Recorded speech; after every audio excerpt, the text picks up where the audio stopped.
आप तक टाइम्स में आपका स्वागत है। मुंबई उत्तर मध्य लोकसभा से जनाब रमजान चौधरी साहब एमपी का चुनाव में खड़े हुए। एआईएमआईएम से असदुद्दीन ओवैसी साहब की क़यादत में उम्मीदवार वारिस पठान, रविश मोमिन, शान इलाही, फिरोज रहमानी, रिजवाना ईसा साहब प्रोग्राम का हिस्सा बने। कामयाबी और पार्लियामेंट में जीत दिलाने के लिए धन्यवाद। मुंबई नॉर्थ सेंट्रल से जिस तरह से रमजान चौधरी साहब को टिकट मिला और वो जिस तरह से इलेक्शन की कैंपेन कर रहे, आज काफ़ी बड़ी रैली हुई और स्टेज सभा हुई जिसके अंदर वारिस पठान साहब भी मौजूद थे। तो हमारे साथ में यहाँ पर रमजान चौधरी साहब और समद भाई भी मौजूद है। तो आप क्या बोलना चाहेंगे? मैं ये आवाम से बोलना चाहूँगा कि 20 तारीख के दिन अपने घर से सुबह जल्दी उठकर निकले और पतंग के निशान पे मोहर लगाकर रमजान भाई को भारी वोटों से जिता कर लाए, क्योंकि आज की तारीख में गरीबों की, पिछड़ों की, मजलूमों की अगर कोई आवाज है तो वो सिर्फ है एमआईएम पार्टी की और हमारे सदर असदुद्दीन ओवैसी साहब। जब असदुद्दीन ओवैसी साहब ने हमारे रमजान चौधरी साहब पे भरोसा किया है और उनको अपना उम्मीदवार बनाया है, तो हमारा काम बनता है कि इनको जिताकर पार्लियामेंट में भेजे, ताकि मुसलमानों के हक के अंदर जो आवाज उठे उसमें ज्यादा से ज्यादा तादाद में लोग कामयाब होके जाए और उनकी तादाद बढ़े। हमारे साथ में बुजुर्ग सैयद नाना साहब मौजूद है। तो सर सिराज खान जो नाना के नाम से मशहूर है, सर आप क्या बोलना चाहेंगे जिस तरह से आप लोगों की मेहनत और जिस तरह से लोगों के बीच में जाना?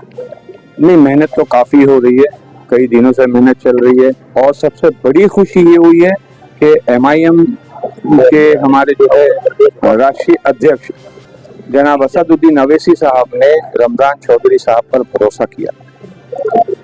वो भरोसा इतना काबिले कबूल भरोसा था कि उस पर उनको ये लगा कि यही एक शख्स है जो खरा उतरेगा, इसीलिए उन्होंने रमजान चौधरी साहब को टिकट दिया, इजाजत दी कि शान भाई भी मौजूद है। आप क्या बोलना चाहेंगे जिस तरह से आपका काफी सारे लोगों के पास असर जाता है, आपकी स्पीच सुनने के लिए भी लोग बेताब रहते हैं, तो स्पीच से कोई महत्व नहीं देना चाहिए। सबसे पहले इस कॉन्स्टिट्यूंसी का सबसे महत्व एक विषय है, ऐसा पढ़ा लिखा उम्मीदवार जो आपके बीच है, आपके लिए सक्षम है, आपको उन्हें संसद में पहुंचाना है, उसके लिए भारी मात्रा में वोटिंग करनी होगी, चाहे वो दीगर मुस्लिम हो या फिर नॉन मुस्लिम हो, सभी समाज के लोग हो, एससी, एसटी, ओबीसी, जो दबे कुचलों की आवाजें हो, इन लोगों को वोट करना है और एक पढ़े लिखे उम्मीदवार को संसद में पहुंचाना है। क्योंकि आजकल का माहौल आप देख रहे हैं देश में कि जिस तरीके से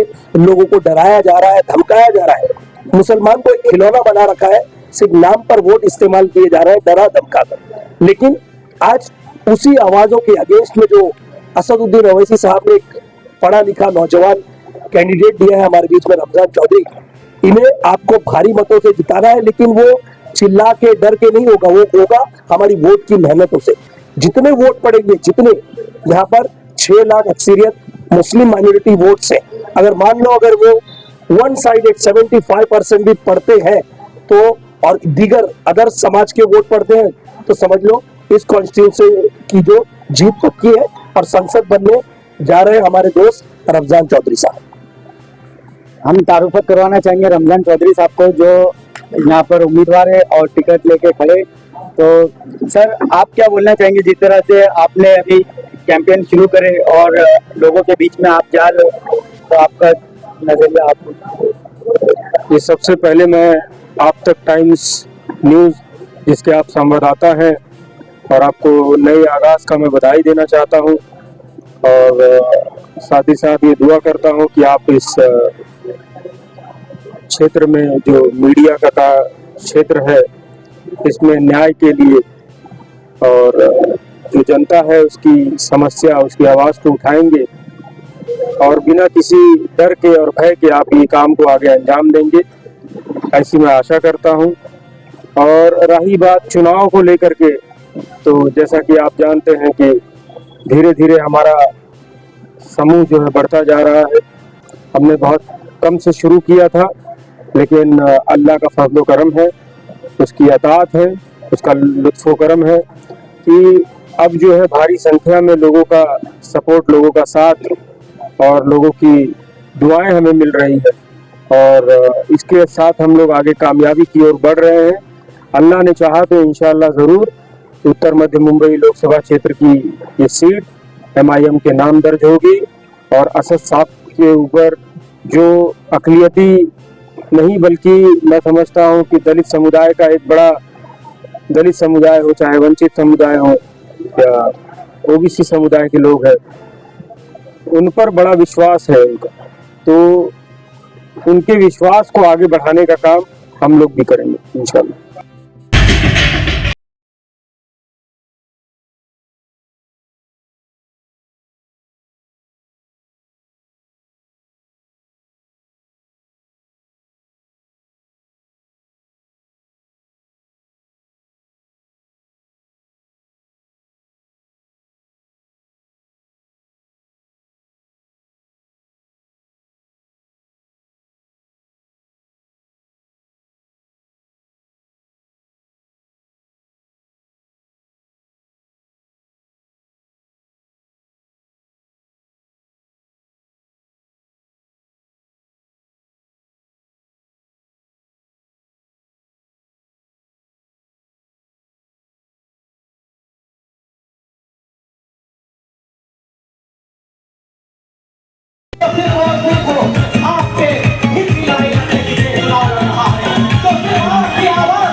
गोलियां सीनों और सरों पर अलमाओं ने खाई है यहाँ।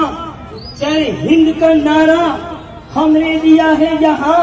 इस अंधेरे में उजाला हमने दिया है यहाँ। यौमे आजादी का तासा पलट गया होता अगर हम ना होते। ऐलान ये दिन से एक दिन दुनिया देखेगी जब हिंदुस्तान के सिंहासन पर मजलिस वाला बैठा होगा। जय हिंद, जय भारत वरहमतुल्लाहि वबरकातुहू। ऑल इंडिया मजलिस इत्तेहादुल मुस्लिमीन मंच पे उपस्थित हमारे राष्ट्रीय प्रवक्ता वारिस पठान साहब हमारे बीच मौजूद हैं। ऑल इंडिया मजलिस इत्तेहादुल मुस्लिमीन के लोकसभा उम्मीदवार उत्तर मध्य मुंबई के हमारे रमजान चौधरी साहब हमारे बीच में हैं। ऑल इंडिया मजलिस इत्तेहादुल मुस्लिमीन के हमारे लुकमान नदवी साहब जिनको अभी आपने सुना, फिरोज रहमानी साहब हमारे बीच में हैं। एडवोकेट शानी इलाही वो अभी जो हमारे भाई आपने सुने। मजलिस इत्तेहादुल मुस्लिमीन के सोहेल खान साहब हमारे बीच में, सिराज भाई हमारे बीच में, रविश मोमिन है। बाकी सभी पार्टी के जिम्मेदार हमारे बीच में जिन्होंने ये कार्यक्रम को उपस्थित यहाँ पे इंतजाम किया उनका भी मैं शुक्रिया अदा करती हूँ। और सभी मेरे सुनने वाले मेरे भाई बहन उनका मैं शुक्रिया अदा करती हूँ कि जिन्होंने मुझे 2 मिनट बोलने का मौका दिया। मजलिस इत्तेहादुल मुस्लिमीन ये वो जमात है जो हक की जमात है, जो संविधान ने कहा है कि सर्वधर्म सम्मान, सभी धर्म को समानता के साथ लेके चलने का काम है मजलिस इत्तेहादुल मुस्लिमीन का। अभी आपने देखा, मैं कहीं बाहर की बात तो नहीं करूंगी, लोकसभा का इलेक्शन है, मैं मुंबई की ही बात करूंगी कि मुंबई में ऐसे कई हादसे हुए हैं जो मुंबई घरों पे बीते गए हैं। तो मैं बताना चाहूंगी मेरा रोड में पहले आने से पहले टी राजा ने घोषणा की थी कि मैं मुसलमानों को ये कर दूंगा, मुसलमानों को वो कर दूंगा। अब शब्द इस्तेमाल किया गया था मुसलमानों के नाम पे, तो उसको रोकने का काम हमारे वारिस पठान साहब ने किया। आपने देखा कि दहिसा चेक नाके पे जाके उनको रोका गया। तो ये है वारिस पठान साहब, हक की आवाज को आप देखते हैं मीडिया में उठाते हैं तो सब समाज को लेके चलते हैं। आप देखते हैं कि अच्छा आपने देखा एक नीतीश राणे 1.5 फुट का छोटा सा इंसान जो हमारे मुंबई में कुमला में जाके अब शब्द मुसलमानों को बोला, मालवनी में जाके अब शब्द बोला, हमने पुलिस स्टेशन का घेराव किए, हमने बहुत कुछ किया। ऐसे नीतीश राणे को जवाब देने का काम किए। हमारे निशानी के सामने का बटन दबा के भारी वोट से जीतना है रमजान साहब को। और मेरी एक गुजारिश है आप सबको, अगर इस देश में शांति चाहिए, इस देश में सब लोग समान चाहिए, सब धर्म समान चाहिए, तो MIM सिवाय कोई इलाज नहीं है। सबको समानता चाहिए जो संविधान में लिखा है। संविधान में 340 आर्टिकल 340 में क्या लिखा है? जिस 340 के लिए बाबा साहब अम्बेडकर ने ये कायदे मंत्री का राजीनामा दिया, इसमें लिखा हो है बुलबुल की हो तेरे तरन्नुम से, कबूतर के तने नाजुक में शाही का जिगर पैदा, तेरे सीने में है पोशीदा राज़े ज़िंदगी कह दे, मुसलमान से हदीसे सोजो साजे ज़िंदगी कह दे। चौधरी आगे बढ़ो,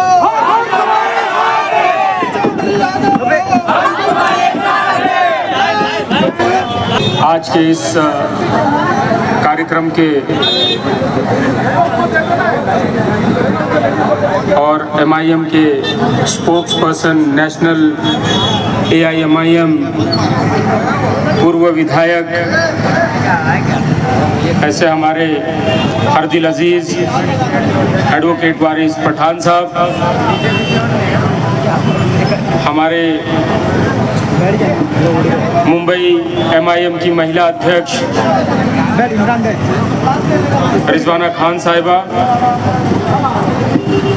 लुकमान सिद्दीकी साहब स्पोक्स पर्सन मुंबई MIM, शान इलाही तुर्की साहब एडवोकेट हाई कोर्ट, राविश मोमिन साहब, सोहेल खान साहब सदर चांदीवली प्रचार समिति के, फिरोज नौरंग साहब स्टूडेंट विंग के सदर मुंबई MIM, समत पालनेकर साहब और RPI पूर्व RPI general secretary Narayan ji Waghmare साहब, शहबाज साहब, सिद्दीक साहब, मुनव्वर चौधरी साहब, नाना जी गुलाब भाई इम्तियाज अंसारी साहब विक्रोली सदर MIM, यहाँ उपस्थित मेरे बुजुर्गों, भाइयों, साथियों और मेरी बहनें यहाँ मौजूद हैं और उपस्थित सभी हजरात, अस्सलाम वालेकुम। दोस्तों, आज का ये जो इलेक्शन का दौर चल रहा है, उत्तर मध्य मुंबई जिला लोकसभा क्षेत्र का ये जो चुनाव है, इस चुनाव को लेकर बड़ी गहमा गहमी का माहौल बना हुआ है। इस गहमा गहमी के माहौल में अफवाहों का एक दौर चल रहा है। सच्ची झूठी बातें आप सभी के बीच रखी जा रही है और आपको बहलाने का, बहकाने का और फुसलाने का काम जो है चालबाज नेताओं के माध्यम से किया जा रहा है। हर चेहरे के पीछे कई चेहरे हैं, हर शख्सियत के पीछे कई शख्सियत है और उनके पुराने कारनामों के आधार पर आप अपना निर्णय लेंगे, ये मैं ऐसी उम्मीद करता हूं और आशा करता हूं। दोस्तों, जैसा हमारे पूर्व में हमारे साथियों ने बताया, यहाँ के जितने भी कंटेस्टेंट्स हैं, उम्मीदवार हैं, उन सभी के ताल्लुक से थोड़ा थोड़ा आपको आगाह करने का काम हमारे पूर्व वक्ताओं के माध्यम से किया गया। कई ऐसी बातें थी जिनको योग्यता प्राप्त है, कई ऐसी बातें हैं जो भावनात्मक रूप से आपके समक्ष रखी गई। मैं समझता हूं इन सारी बातों को तोल मोल कर आप अपना निर्णय लेंगे और सच और इंसाफ के साथ आप खड़े होंगे। सच को हमेशा दबाया गया है, हर दौर में दबाया गया है। सच्चाई का हमेशा तिरस्कार किया गया, लेकिन आपको मैं बताना चाहता हूं इस मंच के माध्यम से कि जीत हमेशा सत्य की हुई है। जहां तक पहुंचे वाइस पठान साहब। नारे तकबीर, नारे तकबीर, देखो देखो कौन आया।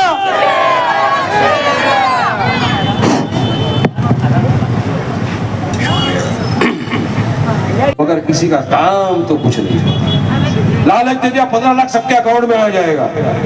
मैं भी एक बार सोच रहा हूँ चलो आएगा, कुछ घूमेंगे फिरेंगे कहीं, आज तक नहीं आया। 10 साल से मैं भी सोच रहा हूँ 2 करोड़ युवाओं को रोजगार दे देंगे। अरे मोदी जी 2 करोड़ युवाओं को रोजगार तो छोड़ो, करोड़ों युवा बेरोजगार होकर पूरे देश में घूमने लगे। आपकी गारंटियों का क्या? आज पेट्रोल डीजल का भाव देखिए कहां तक पहुंच गया। हमारी माँ बहनों को घर में पूछिए, माँ गैस का सिलेंडर, बोले बेटा जाने दे, भी लगता है पुराना टाइम आ गया और चूल्हे के ऊपर खाना पकाना पड़ेगा मोदी के राज में। ये इस तरह से देश की बर्बादी करके आज आपके सामने वोट मांगने के लिए आ गया। हर दिन संविधान की धज्जियां उड़ाई जाती है। संविधान में जो क्वालिटी की बात की है ये नहीं मानते। मोदी जी बात करते हैं सबका साथ, सबका विकास, सबका विश्वास। बाहर जाते हैं अरब लोग को हबीबी करके गले मिल जाते हैं, मगर अपने ही देश के मुसलमानों को मंच से खड़े होकर बोलते हैं यहाँ का मुसलमान घुसपैठिया है। कैसे घुसपैठिया है? मैं और ये साकिना का जवाब चलिए बताइए मोदी जी। अरे हम तो वो लोग हैं जिसने आजादी की जंग लड़ाई में अपनी जाने गंवाई तो देश जाके आजाद हुआ है। हम घुसपैठिया कैसे हो गए? मंगलसूत्र बेच के दे देंगे। अरे हमको टिकट नहीं दे रहे, मंगलसूत्र बेच के क्या देने वाले हैं? बताओ मोदी जी, आपने कहा मुसलमान 6-6 बच्चे पैदा करते, किसी भी तरह मुसलमान को गाली बको 6-6 बच्चे। अरे मोदी जी आपके कितने भाई बहन? 6 से ज्यादा। योगी के कितने भाई बहन है? 6 से ज्यादा। अरे सबके सब इनके ज्यादा है। वारिस पठान तो मुसलमान है, मेरे अल्हम्दुलिल्लाह 2 ही। मगर मुसलमानों को टारगेट करो, गाली बको, सियासत चमकाओ। और दूसरी तरफ ये जो सेक्युलरिज्म के चैंपियन है ये बोलेंगे नहीं, हम बोलेंगे तो बी टीम, सी टीम, डी टीम। नहीं मेरे दोस्तों, बुजुर्गों, अजीज साथियों, बहुत हो गया। 10 साल ये आपके पास आएंगे अभी मो विकास अघाड़ी वाले, सबके सब एकदम शरीफ बन के सेक्युलरिज्म का चोला उड़ के आपके सामने खड़े हो जाएंगे और बोलेंगे देखिए ये टीम आई है, ये पी टीम है, वोट कटवाए फटवाए सब बोलेंगे। ये डरा के इन्होंने मजलिस के हिस्से में वोट नहीं डालने दिया, जिसका फायदा उठा के बीजेपी सरकार सत्ता के अंदर बैठ गई जाती। हमको वोट नहीं देने दिया, डराया पब्लिक को, मत दो मजलिस को वोट। इनमें ताकत नहीं थी हराने की, जिसकी वजह से आज नरेंद्र मोदी जाके कुर्सी के ऊपर बैठा। इनकी नाकामयाबियों की वजह से आज बीजेपी सरकार सत्ता में है और हर दिन हम के ऊपर जुल्म किया जा रहा है हमारे। अगर ये मौका आगे हो गया साहब, ये बार आप चूक गए तो आने वाली जिंदगी भर आपको आपके छोटे छोटे बच्चे सवाल करेंगे। अब्बा एक दीवाना आया था वारिस पठान, समझा रहा था कि अब्बा इस बार मजलिस का साथ दे दो, मजलिस के उम्मीदवारों को जिता दो, हक इंसाफ की बात होगी, आपने साथ नहीं दिया तो आज हम पछता रहे। वो मौका मत आने दो मेरे दोस्तों, बुजुर्गों, अजीज साथियों। जाग जाओ, एक हो जाओ, मुत्तहिद हो जाओ, अपनी सफों में इत्तेहाद पैदा करो, निकलो घर से वोट डालने के लिए। अब सोचो कि कौन हमारे दुख दर्द में हमारे साथ खड़ा था। जब ट्रिपल तलाक का मुद्दा आ गया, कौन हमारी आवाज बन के खड़ा रहा? तो आपको याद आएगा बैरिस्टर सदुद्दीन ओवैसी। जब CNRC का मुद्दा आ गया, जहां हमारी नागरिकता को छीनने की बात आ गई, उस वक्त हमारी तरफ से पार्लियामेंट में खड़े रहकर इस काले कानून को फाड़ के धज्जियां उड़ा दिया पूरी। कौन था वो? आपका हमारा नेता असद ओवैसी। और लिंचिंग पर बोला ओवैसी, बाप ने हमारी शहीद कर दी, सबसे ज्यादा आवाज किया ओवैसी। अगर मॉब लिंचिंग पर बोले ओवैसी, बाबरी पर बोले ओवैसी, ट्रिपल तलाक पे बोले ओवैसी, CNRC पे बोले ओवैसी, तो आपके हमारे वोट का असली हकदार भी तो ओवैसी हुआ ना। फिर क्यों हम उसको वोट नहीं देते? ये झूठे लोग हैं, आके झूठ बताएंगे आपके सामने के मजलिस को वोट मत दो। नहीं, इनको बोलो जाओ 542 सीट पर आप हराओ, एक सीट हमको छोड़ो, हम हराएंगे उसको, हम हराएंगे मोदी को, हम रोकेंगे उसको किसी मर्तबा प्रधानमंत्री बनने से। हम में ताकत है, मगर आपके साथ के सिवा, आपके साथ के बिना कुछ भी पॉसिबल नहीं है। आपको पहल करना है, आपको इनको सबक सिखाना है, तो ये मौका मिला है। इस मौके को जाने मत दो, इस मौके को जाया मत होने दो। उतरो अपने अपने घरों से, आओ बाहर। 20 मई के दिन सुबह फजर की नमाज पढ़ लो मुसलमान भाई, मेरे हिंदू भाइयों से दरखास्त है, प्रार्थना कर लो सुबह सुबह उठ के, आओ वहां पर पोलिंग बूथ पे, अपने दोस्तों को, अपने रिश्तेदारों को, अपने अहबाब को, सबको लेकर आइए, वोट डालिए।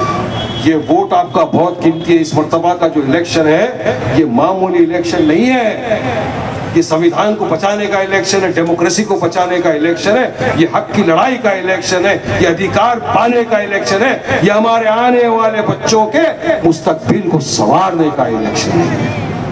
बहुत सोच के डालना वोट, अगर इनको वोट डाला ये हरा नहीं सकते। मजलिस को आपका एक एक वोट मिलेगा इंशाल्लाह, यकीन मानिए। मजलिस इत्तेहादुल मुस्लिमीन वो ताकत है कि इनको हरा के फेंकेगी, और आपका अपना बेटा, आपका अपना भाई रमजान चौधरी असद ओवैसी इम्तियाज जलील अख्तर ईमान के साथ उंगली पकड़ के पार्लियामेंट में जाएगा इंशाल्लाह। वक्त कम है, 10 बज गए, मैं समझता हूँ 2 मिनट बचाए मेरे हाथ में। आपसे अदबन गुजारिश करता हूँ, फिर आऊंगा आपके बीच में वापस भी, कि मैं आपसे दुआएं लेने आया हूँ, आपके पास दरखास्त करने आया हूँ, रिक्वेस्ट करने आया हूँ कि आप घर जाके मेरी माँ बहनों तक भी मेरा ये पैगाम पहुँचाइए कि मजलिस का एक दीवाना आया था, मजलिस का एक सिपाही आया था, हमारे सामने समझाया हमको, बताया हमको कि किस लिए मजलिस लड़ रही है, हिस्सेदारी के लिए लड़ रही है, हमारे भले के लड़ रही है, हमारे पॉलिटिकल एम्पावरमेंट के लिए लड़ रही है। मुझे यकीन मानिए मेरी माँ बहनों की दुआ लग गई तो 20 मई के दिन पूरे मुंबई नॉर्थ सेंटर के हवाओं के अंदर आसमान पे सिर्फ एक ही चीज दिखेगी, मजलिस इत्तेहादुल मुस्लिमीन की लहराती हुई पतंग। पतंग को वोट देंगे ना भाई? असद ओवैसी साहब की ताकत को मजबूत करेंगे ना? रमजान चौधरी को जिताकर लोकसभा में भेजेंगे ना? इंशाअल्लाह। शुक्रिया, अस्सलाम वालेकुम, जय हिंद, जय महाराष्ट्र, बहुत बहुत शुक्रिया।